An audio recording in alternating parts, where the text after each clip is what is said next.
ஹல்லேலூயா, ஹல்லேலூயா. போன வாரம் மெசேஜில் இருந்து டெஸ்ட்டு. என்ன மெசேஜ் போன வாரம்? பாதுகாப்பு எல்லைக்கு உள்ளே ஓட வேண்டும். அடைக்கல பட்டணம். அடைக்கல பட்டணம் ஒரு 6 பட்டணம் பேர் சொல்லியிருந்தேன். தைரியம் போடுங்க. ஹெப்ரோன், சீகேம், கிரேத்தாவா? கிரேத்தா தீவு வேற. சரி, கேதேஸ் சொல்லுங்க. ஒரு சில விஷயங்களை கற்றுக்கிறதுக்கு ஆசைப்படும். பைபிளில் அடைக்கல பட்டணம்ன்ற விஷயத்தை தெரிஞ்சு அது என்ன பட்டணங்கிறதெல்லாம் கற்றுக்கிறதுக்கு என்ன பண்ணணும்? வாஞ்சையா இருக்கணும். கேதேஸ், கோலான், பேசேர், சீகேம், ராமோத், அப்புறம் எப்ரோன். சரியா? இந்த 6 பட்டணங்களா? இப்பொழுது போன வாரம் நம்ம என்ன பார்த்தோன்றது அப்படி ஒரு 5 நிமிஷம் டப்புன்னு நான் ஒரு இன்ட்ரோடக்ஷன் கொடுத்துருவோம். ஸோ அடைக்கல பட்டணம்னா என்ன அப்படின்னா 6 பட்டணங்களே என்ன பண்ணுறாரு? மோசே பிரிக்கிறார். இதெல்லாம் அடைக்கல பட்டணம். இது எந்த கோத்திரத்துக்கு கொடுத்தாங்க? லேவி கோத்திரத்துக்கு கொடுத்தாங்க. லேவி கோத்திரத்துக்கு மொத்தம் எத்தனை பட்டணம் கொடுத்தாங்க? மொத்தம் எத்தனை பட்டணம் கொடுத்தாங்க? 48 பட்டணம் கொடுத்தாங்க. அதில் 6 பட்டணத்தை அடைக்கல பட்டணமாக கொடுத்தாங்க. ஸோ 42 பட்டணம் லேவியர்களுக்கு, 6 பட்டணம் லேவியர்களும் இருப்பாங்க, அது அடைக்கல பட்டணமாகவும் செயல்படும் பார்த்தோம். இதில் 2 வகையான கொலைகள் இருக்குது. ஒன்று வஞ்சம் வச்சு கொலை பண்ணுறது, இன்னொன்று எதேச்சியாக கொலை நடக்கிறது. இந்த அடைக்கல பட்டணம் எதுக்கு அப்படின்னா, எதேச்சியா ஒரு கொலை நடந்ததுன்னா எப்படி அவர்கள் காப்பாற்றப்படுவார்கள் அப்படிங்கிறது தான். இந்த அவர்கள் என்ன பண்ணணும்? இந்த அடைக்கல பட்டணத்துக்குள்ளே போயிட்டாங்க அப்படின்னா அவர்கள் காப்பாற்றப்படுவார்கள். அவர்களுக்கு அதுக்கு மேலே ஒரு விசாரணை வச்சு அது என்ன கரெக்டாக தான் நடந்ததா இல்லையான்றதை அந்த பட்டணத்து மக்கள் அவர்கள் கொலை செய்யப்படாமல் காப்பாற்றப்படுவார்கள். ஆனால் அவர்களுக்கு நிரந்தர விடுதலை எப்போ கிடைக்கும்ன்றப்போ போன வாரம் சொல்லியிருந்தேன், அந்த பிரதான ஆசாரியன் மரித்தால்தான் அவர்களுக்கு நிரந்தர விடுதலை. ஸோ ஆண்டவராக இயேசு கிறிஸ்து மரித்தது தான் நமக்கு மிகப்பெரிய விடுதலை. இந்த அடைக்கல பட்டணமும் இயேசுக்கு ஒப்பாய் சொன்ன வசனம் சொன்ன, இன்னொன்று வேதத்திற்கு ஒப்பாய் இந்த 2 நிருபங்களும் அடைக்கலமாய் ஓடி வருகிறவர்களுக்கு எது இருக்குதுன்னு சொன்னேன். இந்த 2 நிருபங்கள் இருக்கிறது என்பதை சொன்னேன்.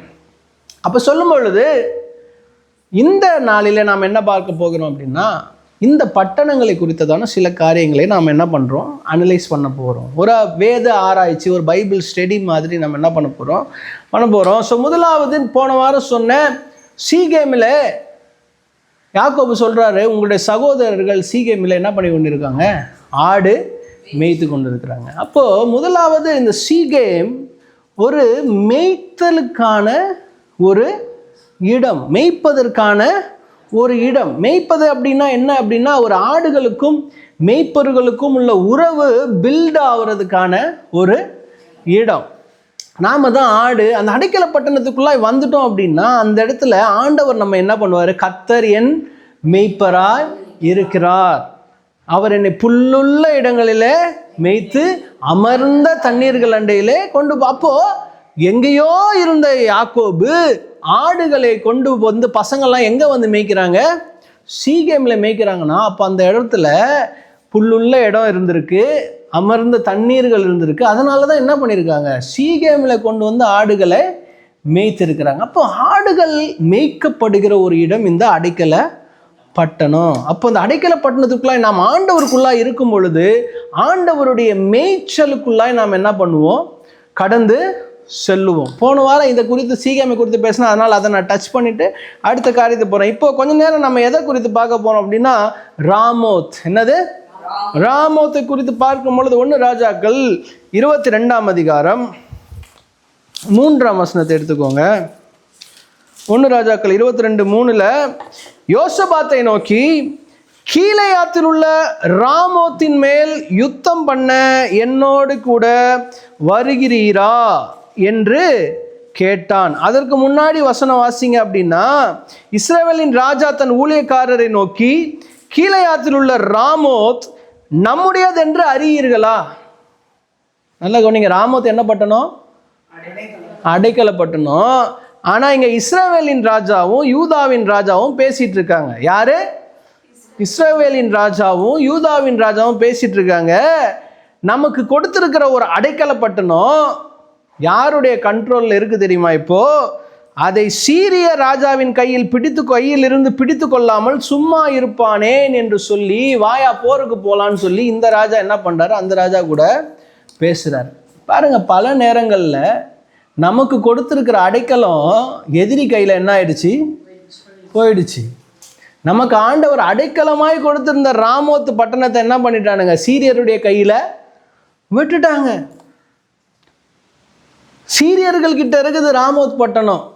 அந்த மாதிரியான ஒரு சூழ்நிலையில இந்த ராமோத் பட்டணம் இருக்கு. பல நேரங்களில் நாம் அப்படிதான் நம்முடைய அடைக்கலத்தை எங்கே போயிடுறோம் அப்படின்னா, எதிரிகளை நோக்கி என்ன பண்ணுறோம்? எதிரிகள் கிட்ட, சத்ரு கிட்ட நம்ம என்ன பண்ணிடுறோம்? அடைக்கலத்தை நோக்கி ஓடுறோம். ஆண்டவர் தான் அடைக்கலம். ஆனால் அந்த அடைக்கலமே மாறி போய் என்ன ஆயிடுது? அது பிசாசின் கையில் போயிட்டு மாட்டிக்குது. அதை மீட்டுக்கொள்வது தெரியாமல் என்ன பண்ணுறாங்க? யூத ராஜாவும் இஸ்ரவேலின் ராஜாவும் என்ன பண்ணுறதுன்னு தெரியல. ஆனால் கரெக்டாக தெரியும் பிசாசுக்கு எதை பிடிச்சி வச்சா பிரச்சனை.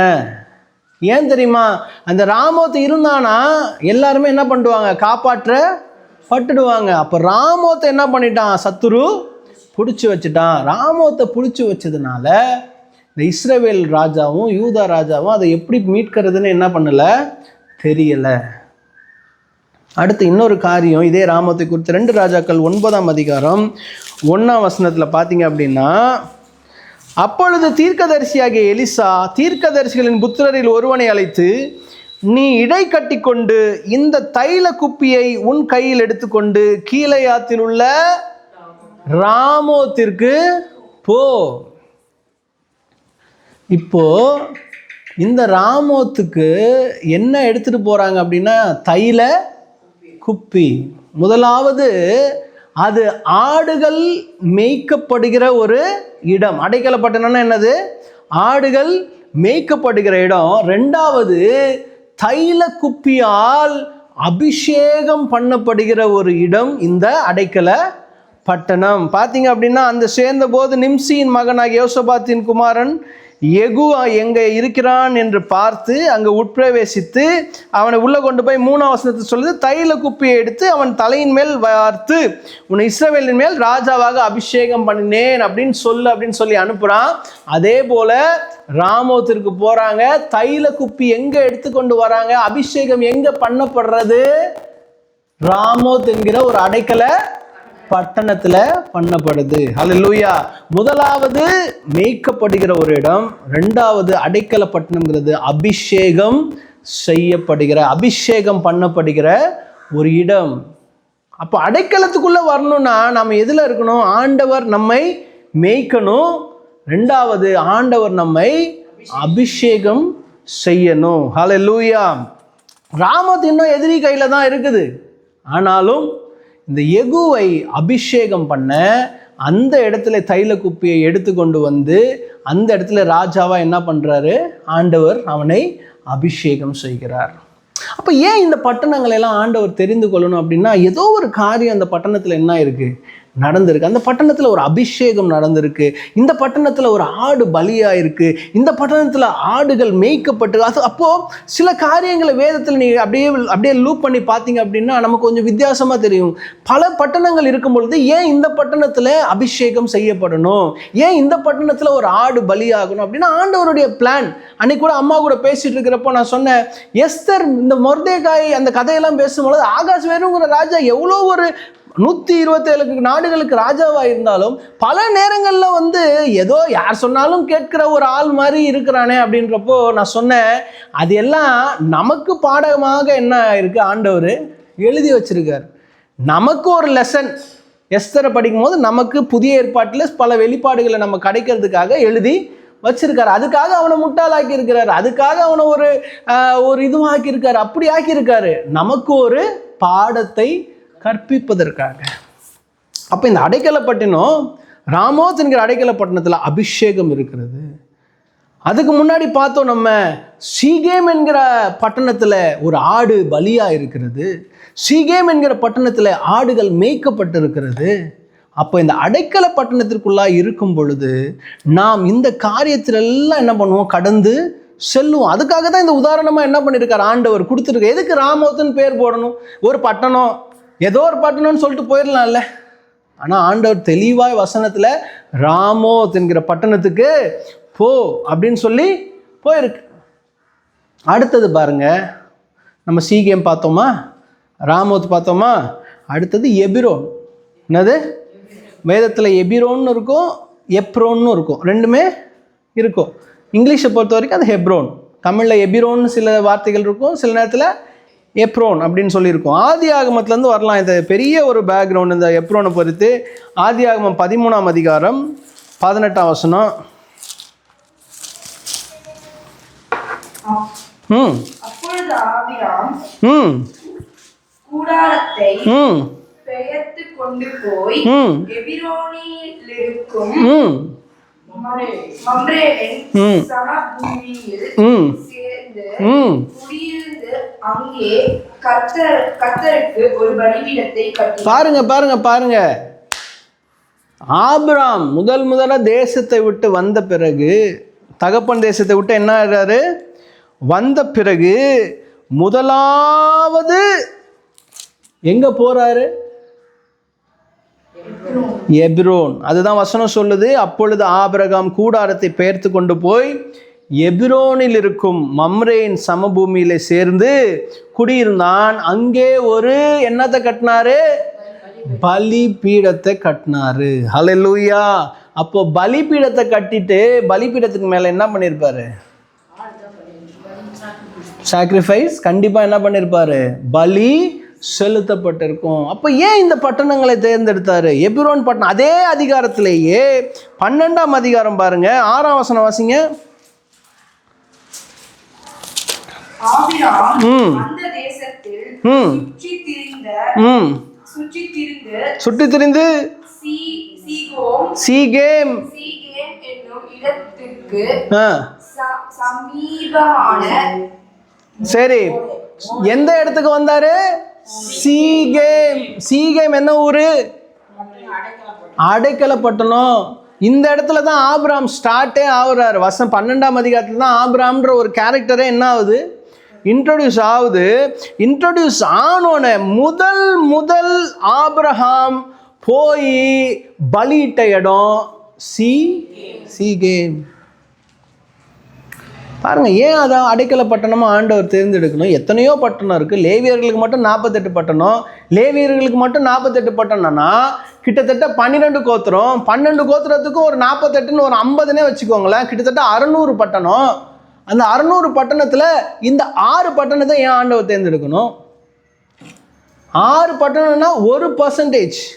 600ல் 6ங்கிறது 1%. ஏன் இந்த பட்டணங்களை தேர்ந்தெடுக்கணும்னா, முதலாவது ஆபிரகாம் வந்தோன எந்த ஊர்ல வந்தாரு? சீகேம்ல வந்தாரு, பலி செலுத்தினாரு. அதற்கு பிறகு எங்க போறாரு? எப்ரோனுக்கு போறாரு, பலி செலுத்துகிறார். ஹல்லேலூயா, ஹல்லேலூயா.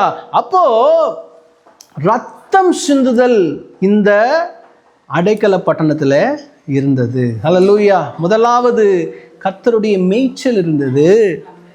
கர்த்தர் நம்மை மேய்த்து கொண்டிருந்தார். அடுத்தது என்ன இருந்தது? அபிஷேகம் இருந்தது. மூன்றாவது பலி, ரத்தம் சிந்தப்பட்ட ஒரு பட்டணம் அந்த பட்டணம். ஹல்லேலூயா, ஹல்லேலூயா. அப்போ இந்த அடைக்கல பட்டணம் ஆண்டவருக்குள்ள போறப்போ இந்த காரியம் எல்லாம் நமக்குள்ள என்ன பண்ணணும்? இருக்கணும். ஆண்டவர் என்னோட அடைக்கலம், நான் ஆண்டவருக்குள்ள இருக்கேன் அப்படின்னா இந்த காரியம்லாம் இருந்தால் தான் அடைக்கலத்துக்குள்ள நம்ம என்ன பண்ண முடியும்? உள்ள போக முடியும். ஆண்டவர் நம்ம மெய்ப்பராக இருந்தால் தான் நமக்கு அடைக்கலம் என்ன ஆகும்? இருக்கும். பாதுகாப்பு எப்போ இருக்கும்? ஆண்டவர் நம்முடைய மெய்ப்பராக இருக்கும் பொழுது. அதற்கு பிறகு அபிஷேகத்தை நாம் பெற்றுக்கொண்டால்தான் கர்த்தர் நம்முடைய அடைக்கலமாக என்ன பண்ண முடியும்? இருக்க முடியும். மூன்றாவது, நம்மை பலி செலுத்தி நம்மை நாமே ஆண்டவருக்கு ஒப்பு கொடுத்தாதான் நம்ம என்ன பண்ண முடியும்?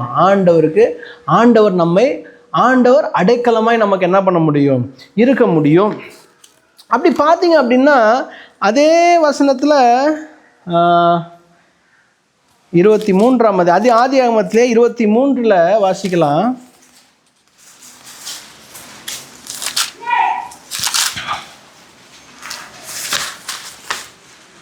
2ஆம் வசனம்.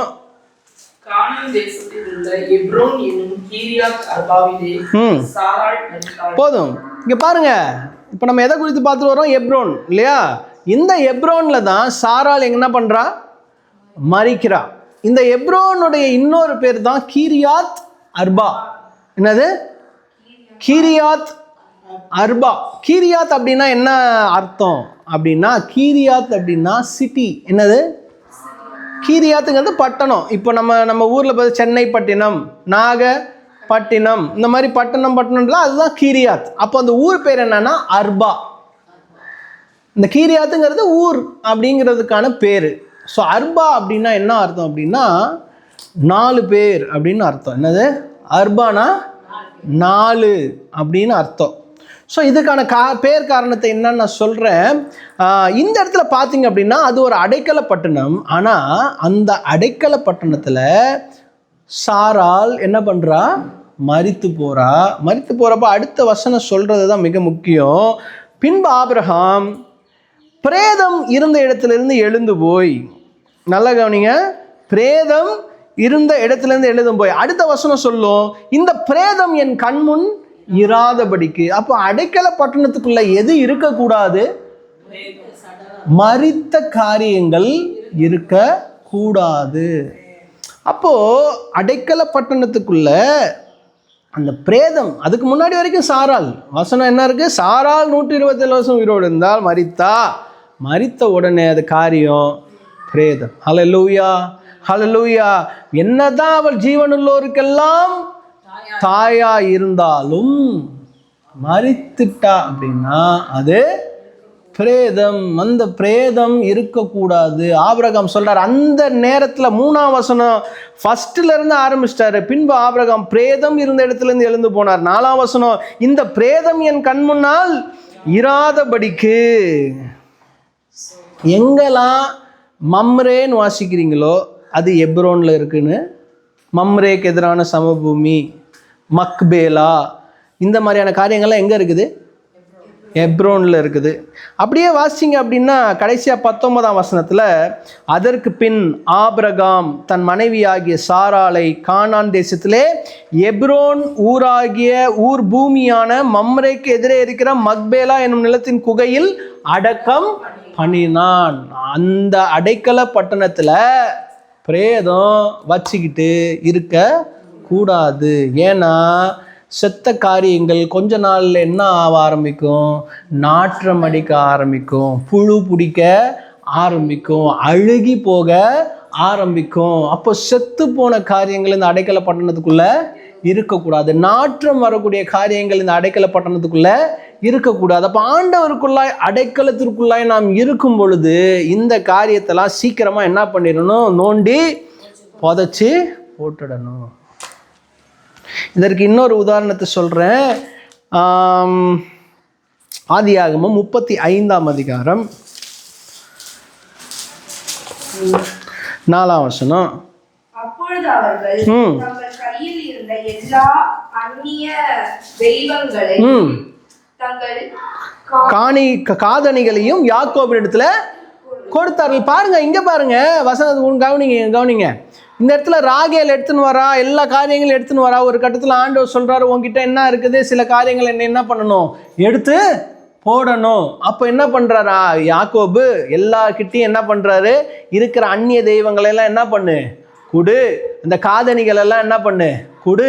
அந்த காலங்களில் காதணிகளில் அந்த அந்நிய தெய்வங்களுடைய படங்கள்லாம் என்ன பண்ணியிருப்பாங்களாம், போடப்பட்டு இருக்குமா. அப்போ இந்த காதணிகளை எடுத்து குடு அப்படின்னு சொல்லிட்டு, அப்போ யாக்கோபு அவைகளை சீகேம் ஊர் அருகே இருந்த ஒரு கர்வாலி மரத்தின் கீழே புதைத்து போட்டான்.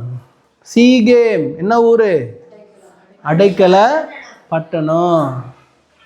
அங்க எப்ரோன்ல பிரேதத்தை புதைச்சாரு. அவர் பேரன் யாக்கோபு சீகேம்ல எல்லா தேவையில்லாத காரியங்கள், விக்கிரகங்கள்லாம் என்ன பண்றாரு? புதைக்கிறார். ஹல்லேலூயா, இப்போ அடைக்கல பட்டணத்தில் சில காரியங்களை என்ன பண்ணணும், நாம் புதைக்கணும். அப்போ தான் நான் முன்னாடி சொன்னல, மேய்ச்சல் இருக்கும், அபிஷேகம் இருக்கும், பலி இருக்கும். இதெல்லாம் எப்போ இருக்கும்னா, பிரேதத்தை புதைச்சி, விக்கிரகத்தை புதைச்சி, காதணிகளை புதைச்சாதான் இதெல்லாம் என்ன ஆகும், கிடைக்கும். ஸோ இன்றைக்கி நம்ம ஒரு 3 பட்டணத்தை சுற்றி பார்த்துட்ருக்கோம். என்னென்ன பட்டணம்? ஃபஸ்ட்டு ராமோத் பார்த்தோம், சீகேம், ராமோத், சீகேம், எப்ரோன். அடுத்த வாரம் கேட்பேன் இந்த பட்டணத்தின் பேரெல்லாம். நல்லா என்ன பண்ணணும், ஞாபகம் வச்சுக்கணும். ஏதோ வந்தோம் கேட்டோன்னு என்ன பண்ணக்கூடாது, போயிடக்கூடாது. ராமோத், சீகேம், எப்ரோன். வேதத்தை எந்த அளவுக்கு படித்து கற்றுக்குறோமோ அந்த அளவுக்கு ஆண்டவர் என்ன பண்ணுவார், என் வேதத்தின் மேலே பிரியமாக இருக்கிற மனுஷன் பாக்கியவான். எதுக்குப்பா இப்போ உட்காந்து ராமத்தை குறித்து படிக்கணும்னா, ஆண்டவருடைய வேதத்தின் மேலே என்ன பண்ணணும், பிரியமாக இருந்து என்ன பண்ணணும், படிக்க ஆரம்பிக்கணும். ஹல்லேலூயா. இப்போ கடைசியாக ஒரு பாயிண்ட்டை நான் சொல்லி முடிச்சிடுறேன். யோசுவாவுக்கு எழுதின புஸ்தகம் 14ஆம் அதிகாரம். யோசுவா 14:7 வாசிங்க. நானே வாசிக்கிறேன், நிறைய வாசிக்கணும் இல்லை. இது எல்லாருக்கும் தெரிந்த ஒரு காரியம்தான். 7ஆம் வசனத்தில் காலேப், யாருக்கு தெரியும் காலேப்? யாரு காலேப்?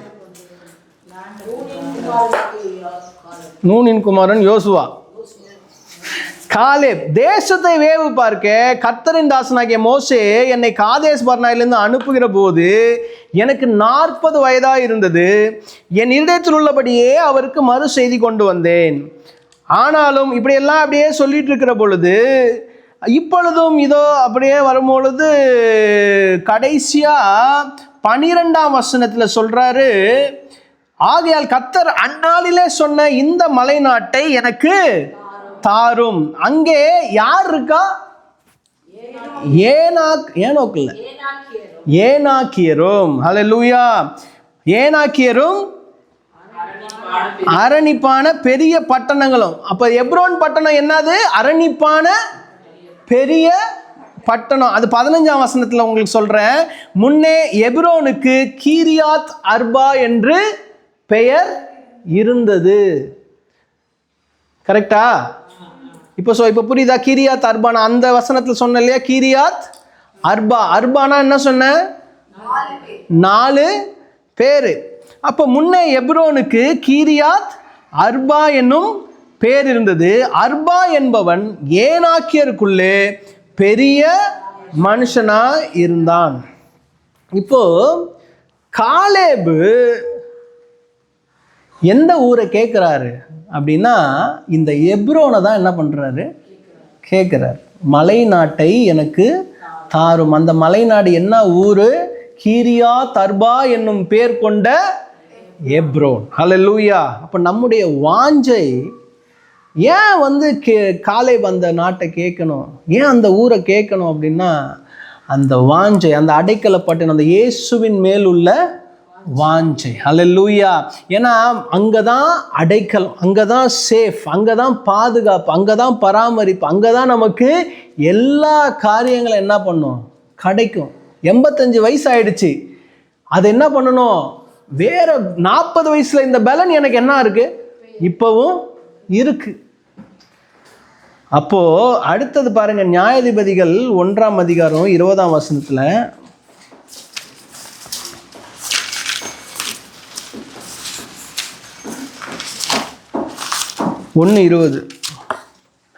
மோசே சொன்னபடியே மோசே சொன்னபடியே எந்த ஊரை யாரு கொடுத்தாங்க? எப்ரோனை கொடுத்தாங்க. அடுத்தது அவர் என்ன பண்ணாருன்னு பாருங்க.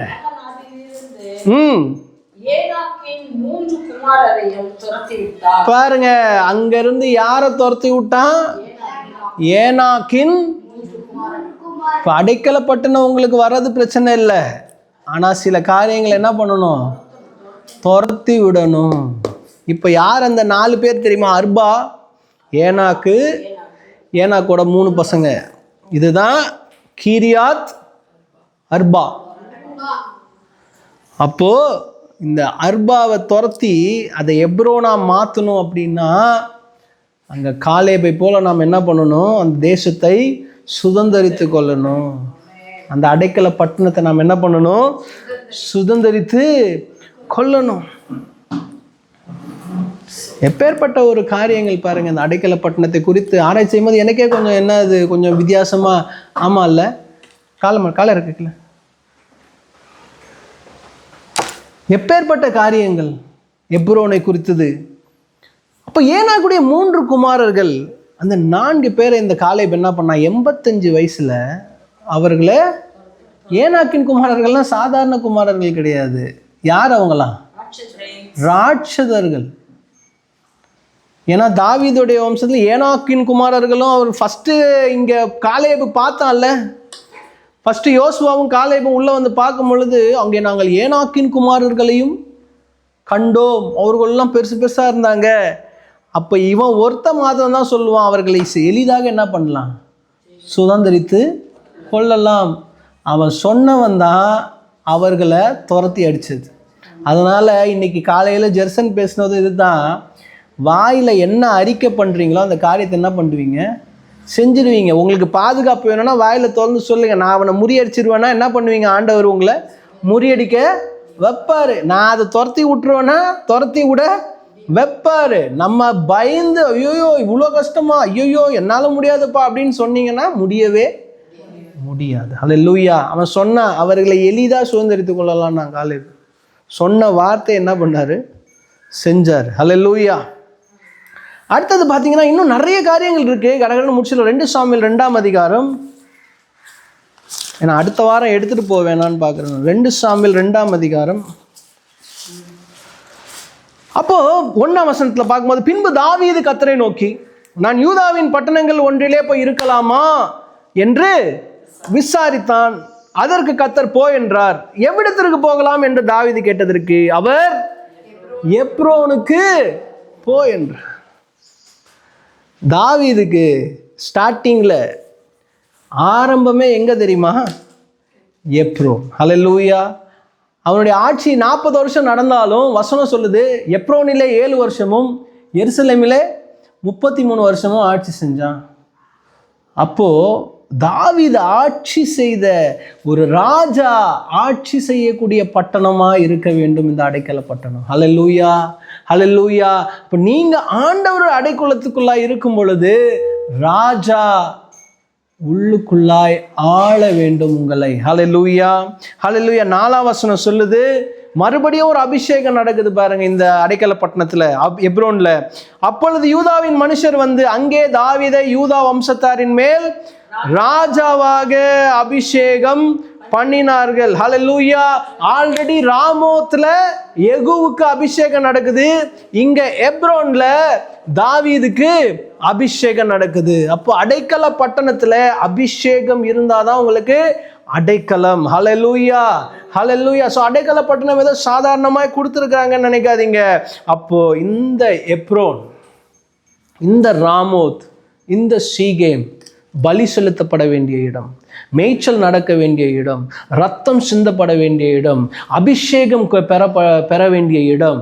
அது மட்டும் இல்லை, சில பேரை துரத்தி விடக்கூடிய இடம். துரத்தி விட்டால் தான் அது அடைக்கல பட்டணம். ஏனாக்கின் புத்திரரையும் உள்ளே வச்சுட்டு நான் அடைக்கலத்துக்குள்ளே இருக்கேன்னு சொல்ல முடியாது. ஏனாக்கின் புத்திரரை நம்ம என்ன பண்ணணும், துரத்தி விடணும். சாரால் உயிரோடு இருக்கிறதுக்கு சரி, பிரேதம் ஆயிட்டா அதை என்ன பண்ணணும், எப்ரோன்ல அடக்கம் பண்ணி அந்த பிரேதம் என் கண்முன் இராதபடிக்கு. அந்த வசனம் தேவையே இல்லை வார்த்தையில், ஆனால் ஆபிரகாம் சொல்ற அந்த பிரேதம் என் கண்முன் இராதபடிக்கு.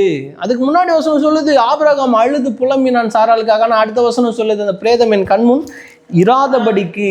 அதை நான் என்ன பண்ணணும், அடக்கம் பண்ணி ஆகணும். யாக்கோபு சொல்கிறான், அந்த நகை தான், தங்கம் தான், பொண்ணு தான், ஆனால் அதில் உருவங்கள் இருக்குது, அதில் தேவையில்லாத விக்கிரகங்கள் இருக்குது, அது எனக்கு தேவையில்லை. அதை எங்கே புதைக்கணும்னா சீகேமில் புதைச்சி ஆகணும். அப்போ இந்த அடைக்கல பட்டணங்களில் நிறைய காரியங்கள் நல்லது இருந்தாலும் இந்த காரியத்தெல்லாம் நீங்கள் எடுத்தீங்கன்னா தான் இந்த மேய்ச்சலை நீங்கள் கண்டடைவீர்கள், இந்த அபிஷேகத்தை நீங்கள் பெற்றுக்கொள்வீங்க, இந்த பாதுகாப்புக்குள்ள நீங்கள் வந்து சேருவீங்க. அல்லேலூயா. அடைக்கல பட்டணத்தை குறித்து 2 வாரமாக நம்ம பார்த்துருக்கோம். ஸோ இனிமேல் யாராவது உங்ககிட்ட கேட்டால் அடைக்கல பட்டணம்னா என்ன, ஏதாவது ஒரு அடைக்கல பட்டணம் பேர் சொல்லுங்க. சீகேம், எப்ரோன், ராமோத், கேதேஸ், கோலான், பேசேர். எனக்கு மனப்பாடம் ஆயிடுச்சு. ஹல்லேலூயா. 6 பட்டணங்கள். ஹல்லேலூயா. யோர்தானுக்கு இந்த பக்கம் 3, யோர்தானுக்கு அந்த பக்கம் 3. யாரா இருந்தாலும் ஒரு மணி நேரத்துக்குள்ள நடந்து சென்று விடக்கூடிய தூரத்தில் இருக்கிறது தான் இந்த அடைக்கல பட்டணம். ஆண்டவர் பக்காவா பிளான். 3 பட்டணம், எங்க இருந்து வேணா யார் வேணா அந்த 1 மணி நேரத்துக்குள்ள என்ன பண்ணிடலாம், போய் சேர்ந்துடலாம். ஸோ இன்னைக்கு பார்த்தது அபிஷேகத்தை நீங்கள் பெற்றுக்கொள்ள வேண்டும். அப்போதான் அடைக்கல பட்டணத்துக்குள்ள என்ன பண்ணுவீங்க, இருப்பீங்க. உங்களை நீங்களே ஒப்புவித்து பலி செலுத்தப்பட வேண்டும். சர்வாங்க தகன பலி, சர்வ அங்கமும் ஆண்டவருக்கு பலியா என்ன பண்ணணும், செலுத்தப்பட்டாதான் அடைக்கல பட்டணத்திற்குள்ள என்ன பண்ண முடியும், போக முடியும். நீங்கள் உங்களை ஆடுகளாய் மேய்ப்பனுக்கு நீங்க என்ன பண்ணணும், உங்களை ஒப்பு கொடுக்கணும். அப்போதான் அடைக்கல பட்டணத்திற்குள்ள என்ன பண்ண முடியும், போக முடியும். ஆண்டவரே சொல்றேன், எந்த பட்டணத்துக்கு போகணும், தாவீது கேட்கிறாரு, எப்ரோனுக்கு போ, ஏன்னா அதுதான் அடைக்கல பட்டணம், அங்கதான் உனக்கு அபிஷேகம் நடக்கும். ஹல்லேலூயா. ஹல்லேலூயா. அப்படியே கண்களை மூடுங்க பார்க்கலாம். ஹல்லேலூயா. இயேசப்பா.